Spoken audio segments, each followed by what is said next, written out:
Thank you for joining me for another quick hits conversation. I'm Dr. Robyn. I'm a concierge high performance psychologist providing luxury level support to executives, entrepreneurs, celebrities, and athletes. With me today, I have Catherine Navarro. She helps women get what they want in the boardroom and the bedroom. I have Elissa Hecker.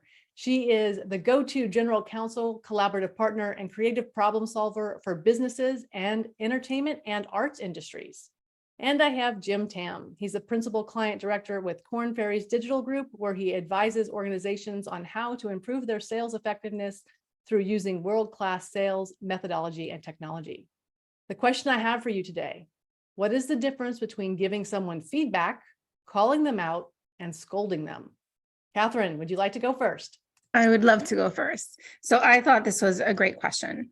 I think that it's not just seen in the business world, but it's also seen at every family reunion, every friend get together. Everybody's ready to let you know how they're going to fix you in X, Y, or Z way. Everybody's ready to say, hey, can I, whatever, give you feedback, offer you reflection, say, but often people are not waiting for the yes. Nobody's waiting for the consent. Like, yes, I would love to hear what you have to say. And normally for myself, I'm saying yes to someone because I trust their opinion, because I think that what they're going to tell me is going to have value, add value to myself. Potentially they have great sight, and I'm really curious to know what that sight is. When I think of being scolded, or I think of somebody providing unsolicited feedback, usually there is no question of can I offer you a reflection? Would you like for me to tell you what I think? They just tell me. And it feels violating because there was no consent. This person never asked, or it was not invited, or worse, I said no and they said it anyway. Like there have been moments when I've said to someone, no, I don't want to know. And they're like, well, I just have to tell you. And it's like, well, it's more about them than it is about you. Right. Yeah. Right. It's about them. And it's like, no, this is not a way of communicating and being together. Like, yes, feedback is great when it's appropriate. And what I mean by appropriate is sort of the two of you have that established communication line. Without it, it feels not like feedback. It feels like something else. I agree with a lot of what Catherine said. I also think, and I was thinking about this kind of in a workplace environment, especially as a manager or someone who may be working with other folks, or in my position, I work with clients or potential negotiation partners or people on the other side of the table. I think constructive feedback is definitely good because you have the best interests of the person in mind. Like Catherine was saying, like you want to do this not in a negative way, but to make that person better. And usually if it's a good relationship, that person will understand from where this is coming if you're phrasing it well. You get into calling out if something's wildly inappropriate, offensive, in the moment to say, hey, let's talk, let's take a step back. I'm sure you didn't mean it, or if you did, let's talk about that. I don't think scolding is ever appropriate in a business situation. Obviously, if you have children or if there's something that goes on in a personal situation, but I think it's just demeaning, and I think it doesn't accomplish anything. If somebody is scolded and someone is embarrassed in front of peers or in front of other folks, I think that just sets up a relationship for failure. Jim? Yeah, I would agree with Elissa and Catherine. I think to me, feedback is intentional. It's with the intention to help. And a lot of times you get feedback with some maybe corrective instruction as well to make that person better. I think when you think about scolding, it's very reactionary, tend to be, and it's always negative. Nobody scolds you in a positive way. Yeah, so when I think about feedback, it'd be positive and negative, while scolding is always negative. I love that Catherine brought up permission to give feedback. And I feel like sometimes it's really hard when someone says, hey, can I give you some feedback or can I share my thoughts?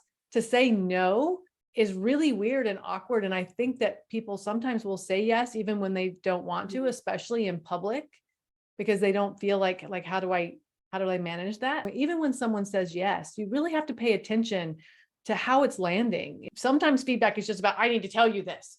Why? Why? And what's their body language telling you? For me, when I call someone out, there's an intentionality about protecting someone else. So to your point, if someone makes an inappropriate joke or says something or is being demeaning to someone, I'm going to call them out in a public space to basically say, you cannot treat other human beings that way. I have tried never to scold anyone, although I do have, so my younger sister is 17 years younger than I am. And there is a time when I was telling her something and I thought that I was saying, this is my experience. And she said to me, I don't like it when you scold me. And I was really taken aback because I didn't think I was scolding her. She was giving you constructive feedback. Mhm, mhm. Yeah, I do Yeah. think that I think you hit on something. When scolding, there usually comes from a place of hierarchy. Mhm. You never Oh, get interesting, yeah. scolded by somebody who's a subordinate or lower class or younger than you. But feedback, it could be from peer to peer, and you can even be 360, so you get a really well-rounded view from different sides. Scolding always seems to be from top down. Yes, it's usually a certain level of superiority, but I just wanted to tag on what you said. People feel awkward saying no, but I think it provides a lot of freedom. Like, no, I'm not open for feedback right now. No, I'm in a really tender place around this, and so I'm not available for it. Actually, no, I'm really running out of time and I have to go do X, Y, or Z. I'm not open for that right now. Oh, we can talk about it another time when I'm on the other side of this. Like just letting somebody know, no, right now is not a good time. Knowing what you don't want and holding to that. Yeah. And that means being prepared to have those, I call them ambush conversations, when people come up to you and you're just like deer in the headlights, like I was so not ready to have this. And having the words, I love that Catherine just provided some words that basically are like, no, not now. I can't do this right now. And that's perfectly acceptable. A lot of it is, no, I can't manage your feelings. That's not my job. There's a distinction also for me, calling somebody out or scolding. It could be public and private. Mhm. Feedback tends to be private, and this is kind of what Mhm. people are more receptive to listening to. But Mhm. scolding and calling somebody out is usually a one-way conversation. It also occurs to me that you can't be scolded by someone for whom you don't hold any esteem. Like if I don't care what your opinion is, you can't scold me. Great point. Yes, it's reactionary all the way around. I mean, just how Jim said, you have to feel somewhere activated that you're now going to scold someone, and that person will then be activated. Like all around, there is a lot of charge around that sort of conversation. Right? Mhm. There is a certain volley in the conversation back and forth.